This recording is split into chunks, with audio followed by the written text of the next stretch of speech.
How much time should you spend on aim training? Well, that largely depends on how much time you have available, your ability to recover, and how much motivation and focus you can muster. Clearly, the more motivated you are, the more focus you can apply to your aim training.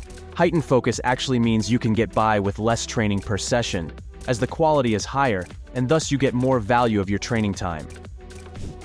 At the same time, it's important to note that no matter how much motivation you might have, your focus will always have a finite capacity. Scientific literature indicates that at best, you can maintain the same degree of focus for about 90 minutes, after which it naturally begins to decline. This dip in focus is due to completely natural physiological processes in the body, which are beyond our conscious control. Often the decline in focus will occur before the 90-minute mark. Of course, there are exceptions where you won't feel this natural drop in focus. Based on this, it doesn't pay off to have your aim training last longer than 90 minutes at a time. If you train longer than you can maintain a focused state, the quality of your training will start to drop drastically. So, you might be thinking, can I train more than 90 minutes a day? Yes, you certainly can. You can simply have more than one training session.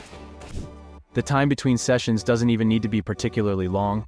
You can get by with a break of 10 minutes, and you will once again be able to maintain focus for up to 90 minutes. However, you should not train longer per session than you can stay focused on your aim training. If you're new to aim training, you might easily experience a burning sensation in your forearm. This happens because your hand and fingers, which hold and control the mouse, are controlled by the muscles in your forearm. If the muscles aren't used to being used, they probably have low endurance capacity and thus burn out faster. If your muscles tend to burn quickly, try maintain a lighter grip on the mouse. If you hold the mouse very tightly, you will use additional energy and your muscles will tire more easily. To prevent muscular exhaustion, you should integrate brief rest periods into your aim training routine. These rest periods can range from a few seconds to several minutes. The purpose of the breaks is to let your muscles recover briefly, which allows you to practice for longer.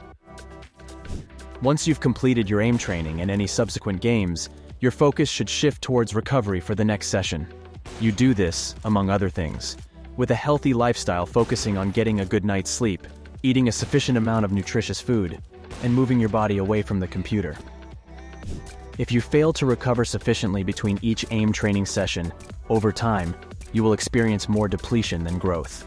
Consequently, you get an injury or run out of motivation.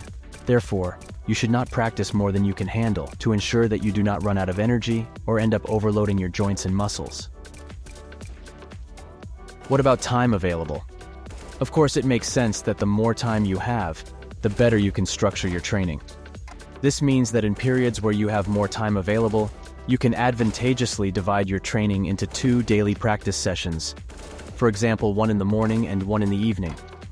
This way, you create better conditions for maintaining optimal quality in each training session, where focus is high and the risk of injury is low. In contrast, there may be periods where your available time is limited. This could be due to work, school, family, or other life events. During these times, it's crucial to adapt your aim training schedule to fit within these constraints, while still ensuring effectiveness. Here, it's even more important to prioritize quality over quantity. Instead of trying to squeeze in 2 sessions, you might only be able to manage 1. That's perfectly fine. The key lies in optimizing the efficiency of that single session. In the end, the optimal duration for aim training is not a one-size-fits-all answer. It's a balance of maintaining focus, allowing for recovery, and fitting into your available time. Remember, quality trumps quantity.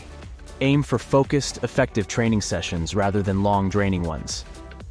Listen to your body, take breaks, and ensure you're living a healthy lifestyle outside of training.